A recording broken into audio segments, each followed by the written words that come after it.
കഴിച്ച് വയറുവേദനയും ഛർദിയും. 2019 ജനുവരി 26-നാണ് സംഭവം. മൂവാറ്റുപുഴയിലെ ബേക്കറിയിൽ നിന്നാണ് മൂവാറ്റുപുഴ സ്വദേശികളായ സന്തോഷും കുടുംബവും പഫ്സ് ഉൾപ്പെടെയുള്ള ഭക്ഷണ സാധനങ്ങൾ കഴിച്ചത്. പിന്നാലെ ആശുപത്രിയിൽ ചികിത്സ തേടുകയും ചെയ്തു.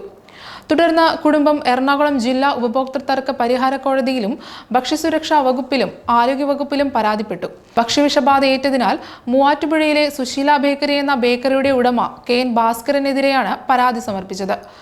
പരിശോധനയിൽ ഭക്ഷ്യവസ്തുക്കൾ മാറാലയും എട്ടുകാലിയുമുള്ള തുറന്ന സ്ഥലത്ത് സൂക്ഷിച്ചിരിക്കുന്നതായും പ്രാണികളുള്ള ബ്രോക്കൺ നട്ട്സും ബേക്കറിയിൽ നിന്ന് കണ്ടെത്തുകയും ചെയ്തിരുന്നു.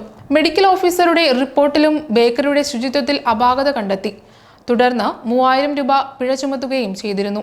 ബേക്കറിയുടെ സേവനത്തിൽ അപര്യാപ്തതയും അധാർമികമായ കച്ചവട രീതിയും ഉണ്ടെന്ന് കണ്ടെത്തിയ കോടതി വിവരാവകാശ നിയമം ഉൾപ്പെടെ ഉപയോഗിച്ച് നിയമപോരാട്ടം നടത്തിയ കുടുംബത്തെ അഭിനന്ദിക്കുകയും ചെയ്തു.